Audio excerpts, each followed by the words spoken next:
And thank you so much for popping in to give us your credit crunch beating ideas for weddings. What's your first one? Well, my first one is to get married off-peak. Most people get married in this country between May and October, so obviously if you can get married during those autumn or winter months, you'll be able to save money and negotiate straight away. And also I think it's great to have a wedding in autumn or winter. You know, why not have a fantastic autumn wedding full of orange and red colours, or a winter wedding with a winter wonderland theme? That's lovely, but have you brolly at the ready? Yes, definitely.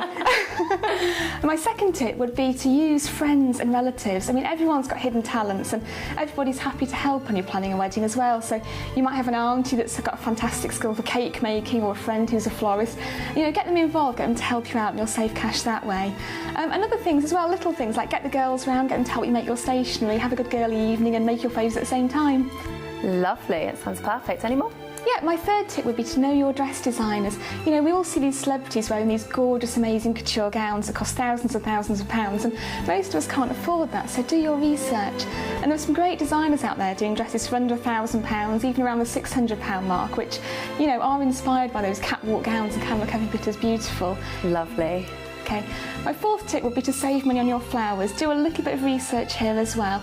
And probably the key thing you can do with flowers is to buy flowers that are in season, because if you're buying flowers that aren't really available, they're being, you know, flown half around the world, they can be much more expensive. So have a chat with your florist about what's available at the sort of time of year you're getting married. Fantastic. What's tip number 5? Well, my fifth tip for brides-to-be would be to get that glow for less. I mean, every bride-to-be wants to look fantastic on her day from top to toe, but you know, it doesn't have to cost the earth. So why don't you find out about local beauty colleges, whether they can do, you know, manicure, pedicure, waxing, fake tan for a bit less, and get all that done, you know, slightly cheaper. And then on the day itself, I'd say if you can find a local hairdresser who's trying to increase their bridal hair portfolio, they might be willing to do your hair for a bit less. And also with your makeup, if you're happy to do your makeup yourself on the big day, then why not go and find a makeup counter in, you know, one of the big department stores, get some free advice, get some free tips, you know, find out how to get your lip gloss that lasts all day and mascara that doesn't run, all that kind of thing. Yeah, have a play around, and also every single day you can use those tips as well, so it's fantastic. Yeah, exactly. Okay, what's tip number 6? Prioritise, and this is something that's key for couples at every stage of their wedding planning. I think the first thing you have to do is sit down with your fiancé and put together a budget, because, you know, otherwise things can spiral out of control. And I'd say keep an eye on it throughout, so think about what's really important to you as a couple. So if it's the music, then maybe have a buffet meal, save a bit of money there, but then, you know, spend a bit more on a DJ or an amazing band.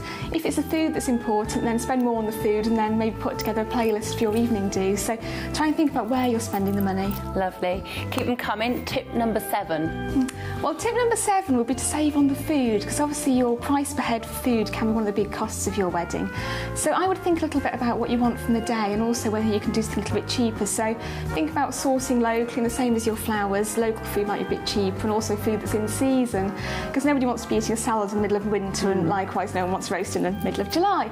So just think about making it kind of apt for the reception that you're having. And also a buffet can be much cheaper, so think about that. And don't be afraid to be unique either. I mean, everyone knows that Kate Winslet had bangers and mash, and I don't think anyone probably complained about that. Yeah, fish and chips. Yes. I'd love to go to a wedding where they serve fish and chips. And what's tip number 8? Well, visit a wedding show. There are some fantastic wedding shows up and down the country, and whether you go to one of the big ones in London, like the National Wedding Show, the Designer Wedding Show, or one of the smaller ones in your local county, it's a great way to find tips and advice, and to get it for free, most importantly. So go along and maybe have a chat with local suppliers, see what they're able to offer. And also don't be afraid to negotiate. You know, they're there because they want your business, so why don't you go and ask what they can do for special deals, and also find out what discounts they've got available. I'm sure those brides-to-be can feel their purses getting heavier by the minute. Moving on, tip number 9. Well, I would say that tip number 9 would be creative. If you haven't got a huge budget, then think about different ways you can make your day special. So, for example, think about yours and your fiancé's interests and hobbies, and try and incorporate those a little bit more into the day. So maybe your invitations you make yourself, but include a great photo of yourselves on an amazing skiing holiday you had, or something that's really personal to you. Final tip from you, Helen. Well, my final tip, and I think this is the one that most people forget towards the end of planning a big wedding, remember that it's your day. And the most important thing for your wedding is that you and your fiancé, who love each other very much, are getting married and having that special day. And I think as long as you keep that at the top of your mind, you can't go far wrong, especially when, you know, relatives putting the pressure on to invite the great aunt you haven't seen for 10 years and all that kind of thing. It's just important to remember what's, you know, really crucial about getting married. Oh, they're brilliant tips, fantastic.